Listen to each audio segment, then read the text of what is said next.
ಇಂಥ ಕೋಟ್ಯಾಂತರ ರೂಪಾಯಿಯನ್ನ ವ್ಯಯ ಮಾಡ್ತಕ್ಕಂಥ ಖರ್ಚು ಮಾಡ್ತಕ್ಕಂಥ ಯೋಜನೆ ವೃದ್ಧಾಗಿರೋದು ಗೊತ್ತಿಲ್ಲ ಅಂತ ಹೇಳಿದ್ರೆ ಇವರ ಬೇಜವಾಬ್ದಾರಿತನ ಏನು. ಆಮೇಲೆ ಸ್ವಲ್ಪ ದಿನ ಆದ್ಮೇಲೆ ನಾವೆಲ್ಲರೂ ಹೊರ ತಂದ್ಮೇಲೆ ಅವ್ರು ಹೇಳಿದ್ರು ನಾವು ಪ್ರಬುದ್ಧ ಯೋಜನೆಯಿಂದ ಮತ್ತೆ ಅದನ್ನ ಉಳಿಸ್ಕೊತಾ ಇದೀವಿ, ಅದನ್ನ ಮುಂದುವರಿಸ್ತಾ ಇದೀವಿ ಅಂತ ಹೇಳಿದ್ರು.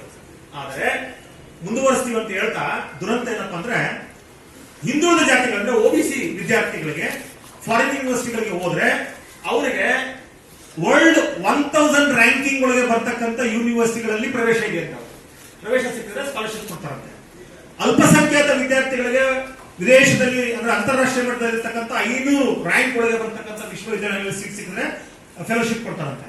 ಆದ್ರೆ ದಲಿತರಿಗೆ 100 ರ್ಯಾಂಕಿಂಗ್ ಒಳಗೆ ಇರಬೇಕಂತೆ. ಆಕ್ಚುಲಿ ಇದು ವೈಸವರ್ಸ ಉಲ್ಟಾ ಇರಬೇಕಾಗಿತ್ತು. ದಲಿತರಿಗೆ ವರ್ಲ್ಡ್ ಯೂನಿವರ್ಸಿಟಿ ಅಂದ್ರೆ ಪಟ್ಟಿಯಲ್ಲಿ 100 ಒಳಗೆ ಬರುವಂತ ಅಂತಾರಾಷ್ಟ್ರೀಯ ಮಟ್ಟದ ವಿಶ್ವವಿದ್ಯಾಲಯಗಳಲ್ಲಿ ಅಡ್ಮಿಷನ್ ಸಿಕ್ಕಿದ್ರೆ ಇವ್ರಿಗೆ ಸ್ಕಾಲರ್ಶಿಪ್ ಕೊಡ್ತಾರೆ. ಇಲ್ಲಿ ಎಂತ ಸಾಗಿರ್ತಕ್ಕಂಥ ಒಂದು ವಾಲ್ಮೀಕಿ ನಿಗಮ ಇದೆ. ಆ ನಿಗಮದಲ್ಲಿ 100 ಕೋಟಿ ರೂಪಾಯಿಗಳನ್ನ ಇವರ ಚುನಾವಣೆಯ ಖರ್ಚಿಗೆ ಎಂಡವನ್ನ ಹಂಚಲಿಕ್ಕೆ ದುಡ್ಡನ್ನು ಹಂಚಲಿಕ್ಕೆ ಬಳಸ್ಕೋತಾರೆ. ಅಂದ್ರೆ ಇವರು ಯಾವ ದುಡ್ಡನ್ನು ಬಳಸ್ತಾ ಇದ್ದಾರೆ? ಎಂಡ ಸಹಾಯ ಹಂಚಲಿಕ್ಕೆ ಓಟ್ ತಗೊಳ್ಳೋದಕ್ಕೆ ಖರ್ಚು ಮಾಡ. ಅದು ಮುಗೀತಿದ್ದಂಗೆ SC SC TSP ನಾನೇ ದೇಶದಲ್ಲಿ ಈ ಯೋಜನೆಯನ್ನ ಜಾರಿಗೆ ತಂದಿದ್ದು ಅಂತ ಹೆಮ್ಮೆಯಿಂದ ಹೇಳ್ತಾರೆ. ಅದು ಸುಳ್ಳು. ಮೊದಲು ಬಂದಿದ್ದು ಆಂಧ್ರ ಪ್ರದೇಶದಲ್ಲಿ. ಅಫ್ಕೋರ್ಸ್ ಅದನ್ನ ಕಾಪಿ ಮಾಡಿದ್ರೆ ಒಳ್ಳೇದು, ಅದು ಸ್ವಾಗತಿಸೋಣ. ಸರ್ಕಾರಗಳು ಕಳೆದ ಸಾರಿ ಬಿಜೆಪಿ ಅವರು 19,000 ಕೋಟಿ ನುಂಗುದು, ಅದಕ್ಕಿಂತ ಇನ್ನೂ ಹೆಚ್ಚು ದುಡ್ಡು ನುಂಗುದ್ರು. ಆಯ್ತಪ್ಪ, ಇವರು ಬಂದ ಮೇಲೆ 70 ತೆಗಿತೀನಿ ಅಂತ ಹೇಳಿದ್ರು.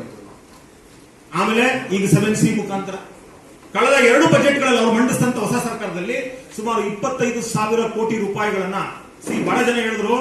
ಅವರು 5 ಯೋಜನೆಗಳನ್ನ ಚುನಾವಣೆಗೆ ಬಂದು ಪ್ರಾಮಿಸ್ ಮಾಡಿದಾಗ ಎಲ್ಲರೂ ನಾವು ಕೇಳಿದ್ವಿ, ನೀವು ಈ ಯೋಜನೆಗಳಿಗೆ ದುಡ್ಡು ಎಲ್ಲಿಂದ ತರ್ತೀರಿ ಅಂತ. ಅವಾಗ ಅವ್ರು ಹೇಳಿದ್ರು, ನಾನು ಏನು ಇಷ್ಟು ಬಜೆಟ್ ಅನ್ನು ಮಾಡಿಸಿದೀನಿ, ಅಷ್ಟು ಬಜೆಟ್ ಮಾಡಿಸಿದೀನಿ ನನಗೆ ಗೊತ್ತು ಅಂತ ನಾವು ಅನ್ಕೊಂಡ್ವಿ. ಅವರು ಪಾಪ ಬಹಳ ಅನುಭವ ಇರುವಂತವ್ರು ಮಾಡ್ಬೋದು ಅಂತ. ಆದ್ರೆ ನಮಗ್ ಗೊತ್ತಿರ್ಲಿಲ್ಲ ಸಿದ್ದರಾಮಯ್ಯರು ದಲಿತರ ಹಣವನ್ನ ಪಿಕ್ ಪಾಕೆಟ್ ಮಾಡ್ತಾರೆ ಅಂತ ಗೊತ್ತಿರಲಿಲ್ಲ.